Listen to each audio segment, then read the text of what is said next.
今天跟大家老生常谈一次旅行呼吸机的噪音。前两天有一个用户网上买了一个国产的旅行呼吸机，因为出差多嘛，戴了之后感觉这个声音还是比较大，自己是勉强能睡着，但是估计旁边的媳妇儿老婆的话是够呛，没办法退货了。这个话题其实说过很多次，你也不好直接点哪个厂家的名字。中国的环境就是这样的，你不能说坏，只能说好，只能拍了个马屁。这个旅行呼吸机说到底一个是物理问题，一个是个哲学问题。那怎么叫做物理问题呢？你想它空间这么小，它又没有消音的措施，消音棉没有，然后国产的电机又是讲究个成本，先交代你就完事儿了，声音嘛肯定是一塌糊涂，吹牛皮都可以好小好小。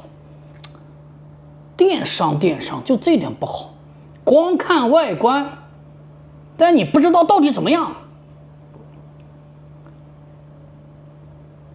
就别说国产的了，进口的旅行呼吸机，一个主机噪音，一个排气孔噪音。进口的旅行呼吸机主机自身的噪音相对较小，但是还又来了个排气孔的问题。那有人就问，为什么会有排气孔的问题？因为旅行呼吸机的湿化效果是一塌糊涂。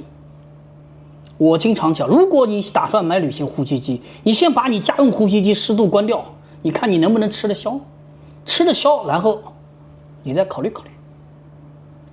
因为没有加水的东西有些厂家就发明了无水湿化器，原理我就不说了，网上反正到处都有。但是那个东西也是有声音的。我自己在5年前有一次去外地出差，用一下某品牌吧，吵得我是不行根本吃不消又吵又干燥。那个哲学问题是怎么回事呢？这个很好理解如果旅行呼吸机它湿化效果又好，声音又低，那不就是家用呼吸机吗？是吧？这是个哲学问题。它如果这么好，那就没有旅行呼吸机这个品类了，就是这样子的。你不能既要又要。好了，大家选择的时候谨慎一点。好，谢谢。